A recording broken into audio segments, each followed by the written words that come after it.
Let me also take this opportunity to introduce our chief guest of the day. I guess as students of management, you read business news and business newspapers, right? And if you read business news, she needs no introduction. I read about her in business news. And we are very fortunate to have Gayatri Vasudev Yadav in our midst today, who accepted our invitation and traveled from Mumbai to Chennai to be with us this evening to speak to you. And she, Gayatri, I use her first name, is a seasoned marketing leader with deep domain expertise across consumer markets, digital platforms, and brand building initiatives. She brings extensive experience in crafting transformative marketing strategies, innovative campaigns, and leading initiatives that have delivered significant growth and elevated brand equity. Having held diverse leadership roles across globally recognized organizations such as Peak XP Partners, formerly Sequoia India and C, Disney Star India, General Mills, and having started her career in Procter and Gamble, Gayatri has demonstrated exceptional ability to blend creative storytelling, data-driven strategies, and consumer-centric approaches to deliver measurable results. Prior to joining Reliance, Gayatri led marketing at Peak XP Partners, formerly Sequoia India, where she played a pivotal role in the brand transition and in empowering its portfolio companies to build and scale world-class brands originating from the region. Gayatri served as President Consumer Strategy Innovation for Star India, where she led a series of high impact marketing moves, including the network's launch of Star Sports, Hotstar, and the Nai Soch on Star Plus, which aimed to drive women's empowerment. Before Star India, Gayatri was a CMO for General Mills, where she launched and scaled the Pillsbury brand in India. She started her marketing career with Procter and Gamble. She is an MBA from the Indian Institute of Management, Calcutta. In her role as Group Chief Marketing Officer and Executive Vice President Strategic Initiatives, Chairman's Office at Reliance, Gayatri will work closely with our chairman, with the chairman, RF Chairperson Akash, Anand, and the entire EC and Isha to drive innovation, enhance brand impact, and deepen customer centricity culture. Well, this is her resume. To me, Gayatri represents the realized business acumen of the Indian women. Your presence truly elevates us and raises aspirations of our management graduates. Thank you so much for accepting our invitation. May I welcome you to come over and present your address to our graduating students.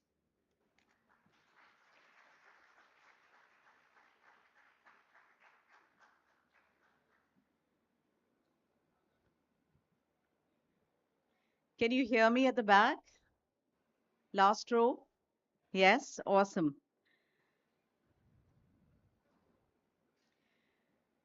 So, Vanakkam, good evening to the esteemed faculty.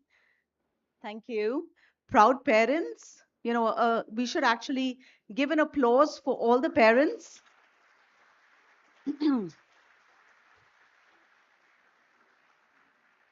In fact, in every country, and especially in India, what would we be, right, without our parents? How many sacrifices have they had to bring each one of us to where we are? Yesterday was my father's 5th death anniversary, and I'm giving this as a tribute to him as well, and a tribute to all the parents in this beautiful tent in this amazing campus. I also want to most importantly welcome the graduating class of 2025. Let's give a huge applause. I can only imagine the hard work, the grit that each one of you have faced to get here. And this is the end of one journey, but it's also the beginning of the rest of your life. And I know that you will never forget this day. This is a very important day.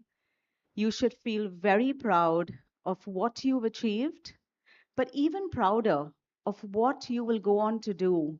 You will go on to shape the destiny of our country. And I feel honored that you have me in front of you to give you this address.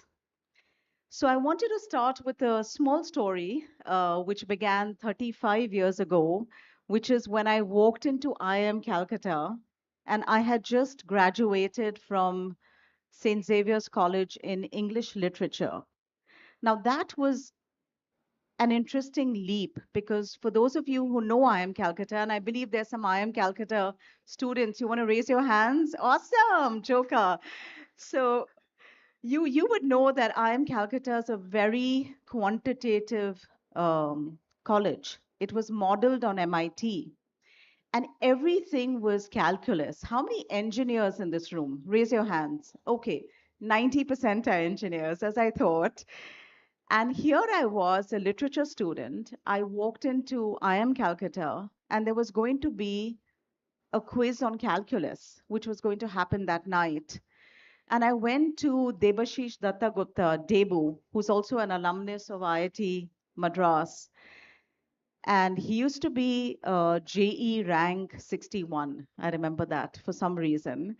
And I went to him and I asked him, Debu, in dy by dx, why don't the d's cancel out?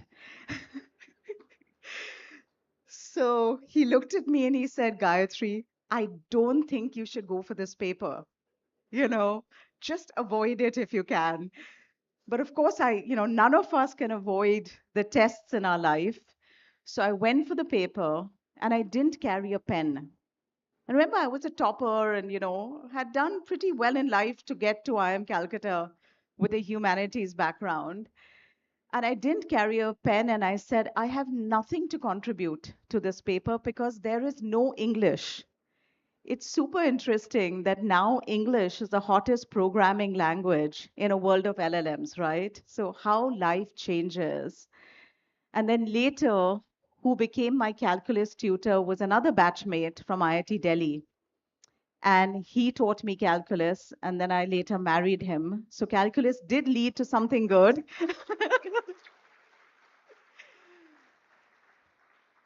And then happened to pass. And thankfully, did very well in the second year with marketing. So, didn't do too badly in life.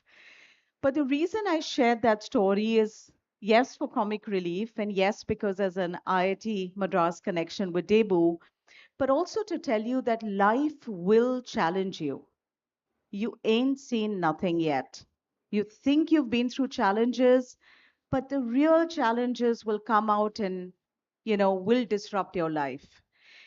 And if I look at the choices I've made, whether it's humanities to IIM Calcutta, then I joined Procter and Gamble, and then I joined Pillsbury as the second employee. I was 4 years out of management school and I was made marketing head. I had to launch Atta with an American brand in an Indian market. That was a big challenge. Then I left FMCG just when I was getting comfortable in FMCG. We had launched Pillsbury, scaled Pillsbury, and I joined media. And everyone said, why are you joining media? You're a consumer packaged goods marketer. And I said, I really want to understand the power of storytelling to make a difference. And I joined Star TV. My first program that I worked on was Satyamev Jayate, which was all about, and God bless Amir and Uday Shankar and everyone we worked with. It was all about using the power of storytelling to create change. And I remember after we had launched Satyamev Jayate, we had gone to inaugurate a Satyamev Jayate Bhavan.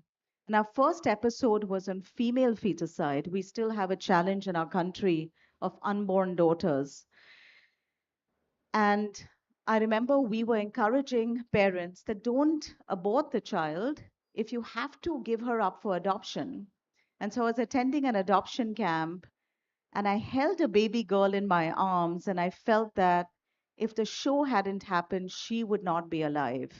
And that tells you the power of storytelling to make a difference. So I was part of Star from Satyamev Jayate to the launch of Star Sports, then to the launch of Hotstar, actually named Hotstar. That's a different story, which I won't get into now. And then, just as I was getting comfortable in media, I decided there's danger in the comfort zone. It was time to leave the world of media, and I got into the world of venture capital, which is all about technology and startups and entrepreneurship. And I joined Sequoia, which was later Peak 15, named after the Everest. And that was an amazing period in my life. And just as I was getting comfortable in venture capital, there's danger in the comfort zone. I joined Reliance. And Archimedes said, give me a lever and a platform on which to place it, and I will move the world. And I believe there is no greater platform for massive impact at scale than Reliance. In fact, Mukesh Bhai always says that what drives Reliance is this ideology of growth as life, that we must all, what's good for India is good for Reliance. And Reliance genuinely cares about making that difference. And that philosophy is there in everything the company does. So that's been my journey. And I wanted to tell you that you must be comfortable being uncomfortable. And every time you get into a comfort zone, ask yourself, am I learning? Am I growing? Am I having fun? And if the answer to any of them is no, you should reinvent yourself. And you will have to continuously reinvent yourself because that is the world we live in, right? We live in this world of artificial intelligence. McKinsey talks about India is going to add $5 trillion to its economy in the next few years. That's literally like doubling India, and every single sector is going to transform.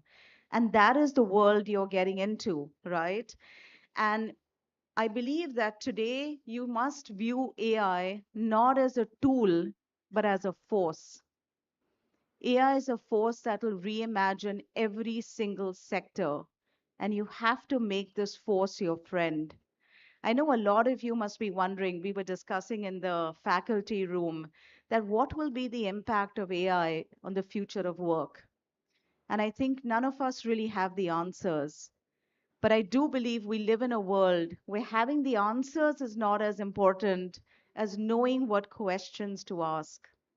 And that is something that is truly a human domain. You must master the art of asking the right questions. So a lot of students I meet tell me that they're afraid humans are going to become obsolete. And I would say that humans will never become obsolete. You are living in a world where human potential is finally being unshackled. I have this principle that says man should do what only man can do. Let us do what only we can do. Let's leave the rest for machines, right? And that is actually the opportunity that faces each one of us today, which is a massive opportunity. So you are not being replaced, you are being called to lead, right? And we talk so much about artificial intelligence, but today I want to talk about the other AI, and the AI that is so required in this world, what I called Atma intelligence, right? The intelligence of the soul. And that is actually our superpower as a nation. We're the youngest nation, but we are the oldest civilization. And embracing the power of the soul is your superpower, right? So I call it Atma intelligence, the intelligence that cannot and will not be coded. Atma, as you know, is the Sanskrit word for self. It is not your resume self. It is not your Instagram self or your Facebook self or your LinkedIn self. But this is the self beyond mind, body, or intellect. This is consciousness. And I would urge each one of you to be a witness in your life, be a sakshi, and try and spend time with yourself to understand your superpower, which is your consciousness, your Atma intelligence. So there are three principles I'm going to talk about, okay? The first is while AI looks outward, Atma looks inward, right? And there was Carl Jung. Who's heard of Carl Jung? I'm sure everyone. This famous philosopher, writer, said that he who looks outside dreams, but he who looks within awakens. We must, in this crazy busy world, and I work in a large company, as you know, and sometimes I look, everyone is running, and that's true for any organization. Everywhere I've worked, I think sometimes all of us get so driven to what I call activity-itis. And I keep telling my team, get off the treadmill because you're just running to stay in the same place. Sometimes, checklists and ticking things off and saying, okay, I've done this, I've done that becomes and means and ends in itself. But it's important to step back and reflect and really reflect within that, what do I really want, right? And I remember this story that I heard as a child that's always stayed with me. It's a story of a musk deer. So, as you know, musk is a beautiful perfume. So, this musk deer spent his entire life chasing, running in a forest, trying to understand what is the source of my fragrance. Where does this come from? Where's this beautiful fragrance coming from? Until he realized, just when he was about to die and he collapsed, that the fragrance was within him all the time. And I think this is so reflective of our lives that we seek outward validation when it's within you, right? It's what Rumi said centuries ago. Are you a drop in the ocean? Are you a drop in the ocean or are you an ocean in the drop? And if you reframe that, right? If you see yourself not as a drop in the ocean, but an ocean in the drop, that can change the way you see your life. When I first started working, I was used to at home, a very courageous father and grandfather. And when I started working, I realized there's so much fear. People are so afraid. In FMCG, the failure rate on products is 75%. Only 25% products succeed. But I felt if people were not afraid, that failure rate would be a much, much lower. People would speak up and say whether the market needs this product or doesn't need this product. But sometimes fear really holds people back from speaking up. But the minute you reframe it and see that I'm not a drop in the ocean, I'm actually this powerful ocean in a drop, you lose fear and you also understand your connection with others. You become more empathetic.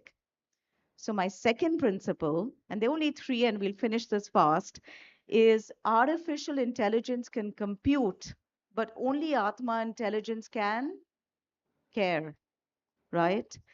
And in a world of AI, being human is a superpower and perhaps is the only flex. When I joined Star, I remember the security guard, the first day of joining Star, he came to me and said, welcome to Star, Gayatri Madam. And I looked at him and said, how do you know my name? Maybe HR really has their game right, that even the security guard knows my name and my first day. And he said, Madam, when you were in P&G 15 years ago, you used to wish me good morning and good evening every day. And 15 years later, he remembered that. So you must remember that there is nothing small, and how you make people feel is much more important than the way you make them think or what you make them do. They will never forget the way you make them feel. That is, that is a lesson I never forgot. Especially people who work for you, people, I see so many volunteers here, so many people in service. It's something that Satya Nadella calls servant leadership. To actually serve in leadership is what drives leadership, right? If you think of it, I come from the world of brands. There are two things we look at: love and respect. And it's easy sometimes to get love, and it's hard to get respect. But to get both love and respect, you have to be doing something right. And doing something right is 360. It's not just, oh, I'm like managing upwards, I'm managing my boss. How do you treat everyone who connects with you? That is what people will remember about you. Not, Your achievements may be great. I'm sure the world will remember them. But more than that, they will remember the way you made them feel. So we will come to now the third principle, which I'm sure you will guess, which is artificial intelligence is trained on data. Only Atma intelligence is guided by dharma, right? So artificial intelligence is data, Atma intelligence is dharma. My father used to tell me that all of us live our lives, we maximize a principle, right? Someone's principle maybe I want to be the most successful, someone's maybe like mine was I want to create impact at scale. He used to tell me, I just want to sleep well at night. That's it. And in the Gita, that's called Arjavam, which is live your life in alignment, right? Mind, body, spirit. And you will live a happy life, a peaceful life, a life of service, and a life where you will make a difference.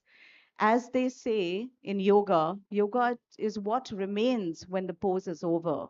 So all of us must search for that larger why.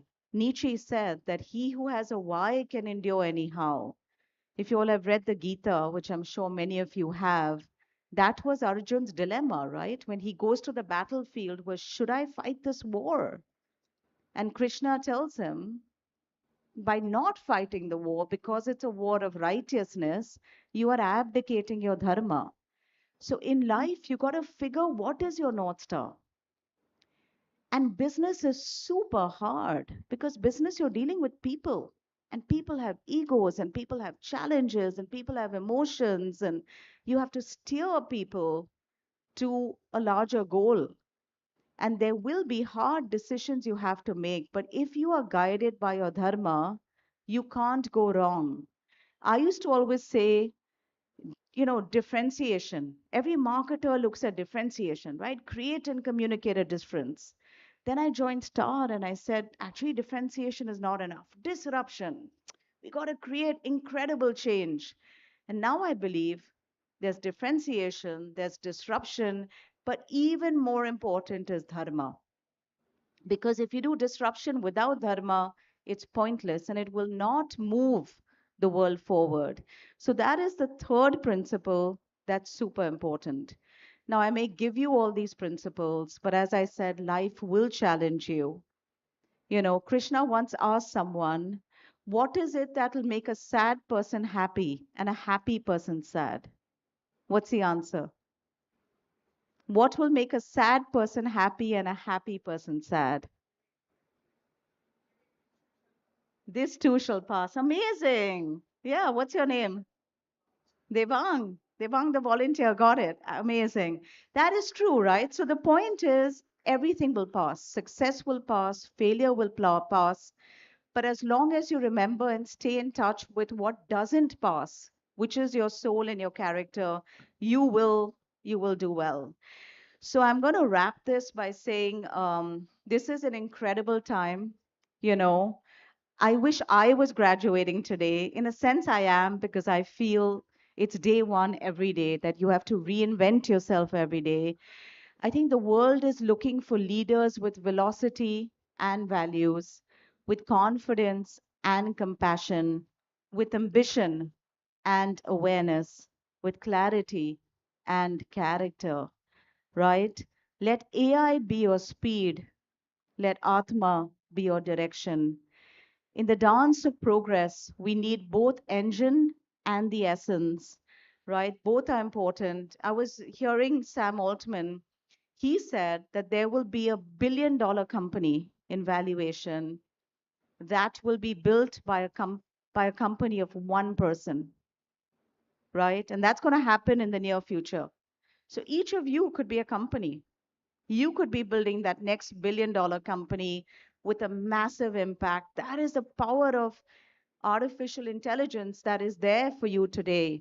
So AI is the ultimate leverage, but Atma is the eternal compass. Don't forget your direction and the compass as you move forward in the world. Go forward and serve the country, make your family and the institute proud, and most importantly, be happy and make a difference to yourselves and to the world. Jai Hind. Thank you.